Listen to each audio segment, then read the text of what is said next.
Hello guys, welcome back to my YouTube channel.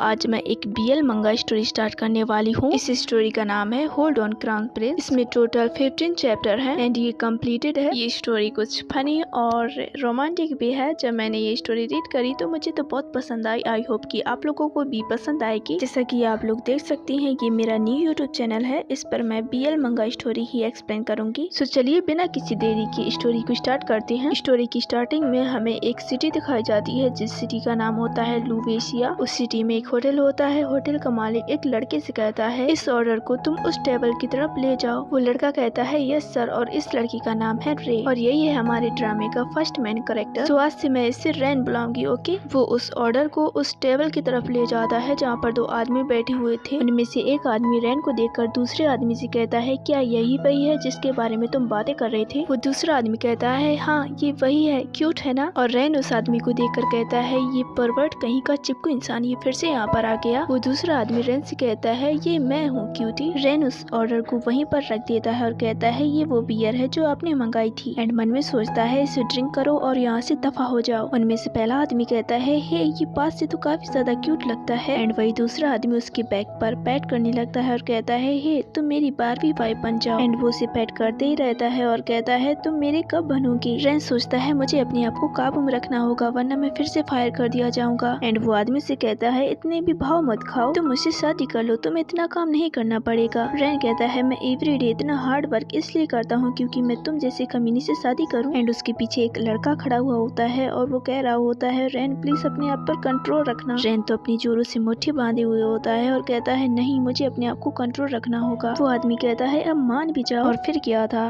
Hotel के बाहर से लात घूसों की आवाज आती है। रैन कहता है, तुम परवर्ट कमीने कहीं के। ये सीन यहीं पर कट होती है। फिर दूसरे सीन में हमें एक घर दिखाया जाता है जो कि काफी ज्यादा खूबसूरत होता है। उस घर के अंदर हमारा रैन बैठा हुआ होता है और चिल्ला चिल्ला कर कह रहा होता है, मैं उस कमीने की वजह से फिर से फायर कर दिया गया। एंड फिर हमें पता चलता है कि इस साल रैन को 5 बार फायर किया गया है। वहीं पर उसका फ्रेंड बैठा हुआ होता है। उसका नाम होता है एडी। वो कहता है कि इस प्लेस में कोई भी जगह ऐसी बाकी नहीं रही है जहाँ पर तुम फायर ना किए गए हो। एंड फिर एडी कहता है, वैसे मुझे उस आदमी से कुछ आइडिया मिला है। इस समय लोग मनी अर्न करने के लिए अपनी ब्यूटी यूज करते हैं। हमारा रैन तो ऐसा सुनकर थोड़ा शौक रह जाता है। फिर कहता है, तुम इस तरह का काम करना चाहते हो? वो उसकी कॉलर पकड़ लेता है। एडी कहता है, मेरा सर छोड़ो मुझे, बस मैं तुम्हें इस तरह नहीं देख सकता हूँ। अगर तुम एक बार शादी कर लेती हो तो फिर तुम्हें इतनी मुसीबत नहीं झेलनी पड़ेगी। रैन कहता है, ये बकवास है। एंड फिर एडी कहता है, नहीं तुम्हारे पास घर है और तुम्हारे फादर तुम्हें कर्जे के साथ छोड़कर गए हैं। लोन वाले हमेशा तुम्हारे पीछे पड़े रहते हैं और तुम्हारे पास बिल्कुल पैसे भी नहीं है। रैन कहता है, हाँ तुम सही कह रहे हो, मेरे पास मनी नहीं है, ना मेरे पास हाउस है, मेरे पास कुछ भी नहीं है। तभी एडी कहता है, तुम मुझे बता रहे हो, क्या तुम भूल गए हो? फिर हमारा रैन पप्पी सा प्यारा सा फेस बनाकर कहता है, एडी तुम मुझे घर से नहीं निकालोगे है ना? एडी कहता है, मैं तुम्हें यहाँ पर रहने दूंगा, तो फिर ये क्यूट वाली हरकतें करना बंद करो। रैन कहता है, एडी तुम बेस्ट हो।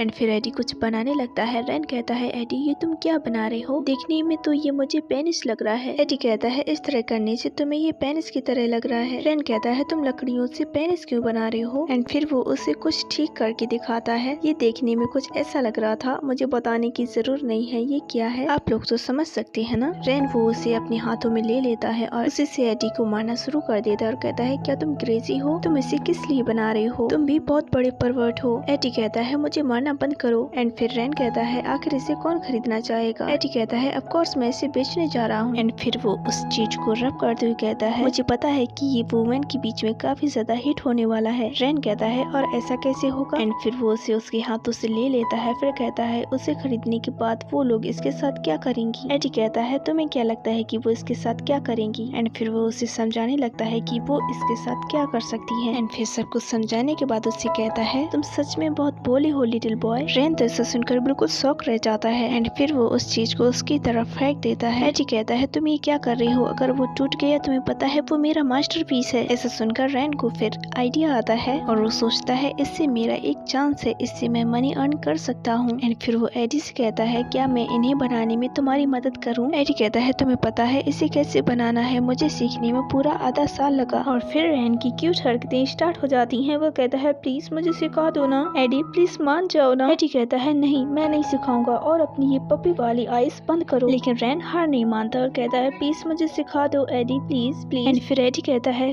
तो क्या तुम मेरे असिस्टेंट बनना चाहते हो? रेन कहता है हाँ। एंड फिर एडी कहता है ओके मेरे असिस्टेंट, इसे बनाने में मुझे लकड़ियाँ लगी थी तो तुम जाओ अच्छी लकड़ियाँ लेकर आओ। रेन कहता है लकड़ियाँ क्यों, उन्हें ढूंढना काफी मुश्किल है। एडी कहता है ये कोई नॉर्मल लकड़ी से नहीं बना है, ये लकड़ी एक गुड क्वालिटी की है, बिल्कुल इसी की तरह स्मूथ होनी चाहिए। और फिर रेन जंगल में आ जाता है लकड़ियाँ काटने के लिए। वो इधर उधर ट्रीज को देखने लगता है और कहता है ये तो देखने में बिल्कुल सेम लग रहे हैं। फाइनली वो एक पेड़ ढूंढ लेता है एंड उस ट्री को देखकर कहता है शायद ये उसी की तरह है। और फिर वो उस पार्ट को खोल कर देखता है, वो अपने साथ ही लेकर आया था एंड उसे देखकर कहता है हाँ ये देखने में बिल्कुल सेम लग रही हैं। एंड फिर वो लकड़ियाँ काटना स्टार्ट कर देता है। थोड़ी देर बाद वो काफी सारी लकड़ियाँ काट लेता है एंड फिर वो कहता है मुझे लगता है कि इतनी लकड़ियाँ काफी होगी, अब घर जाने का समय आ गया है। जैसे वो घर जाने के लिए मुड़ता है सडनली उसे एक एरो आकर लगता है। वो एरो उसके चीक से होकर पेड़ पर जाकर अटक जाता है एंड उसके गाल से ब्लड बहने लगा था। वो कहता है मैं ऑलमोस्ट मरने ही वाला था। एंड तभी वहाँ पर किसी कदमों की आवाज सुनाई देती है एंड रेन सोचता है इससे मेरी गर्दन भी जा सकती थी और मैं मर सकता था। एंड वो पीछे मुड़ते हुए कहता है आखिर ये किसने किया? तभी वहाँ पर एक लड़का आ जाता है और वो कहता है ओह तो ये एक ह्यूमन है। और यही है हमारे ड्रामे का second main character. So guys ये चैप्टर यहीं पर खत्म होता है। आपको ये चैप्टर कैसा लगा मुझे कमेंट में जरूर बताइएगा, और आपको इस स्टोरी का सेकेंड पार्ट चाहिए या नहीं चाहिए मुझे कमेंट में जरूर बताइएगा। एंड वीडियो पसंद आया तो वीडियो को लाइक, चैनल को सब्सक्राइब करना मत भूलना।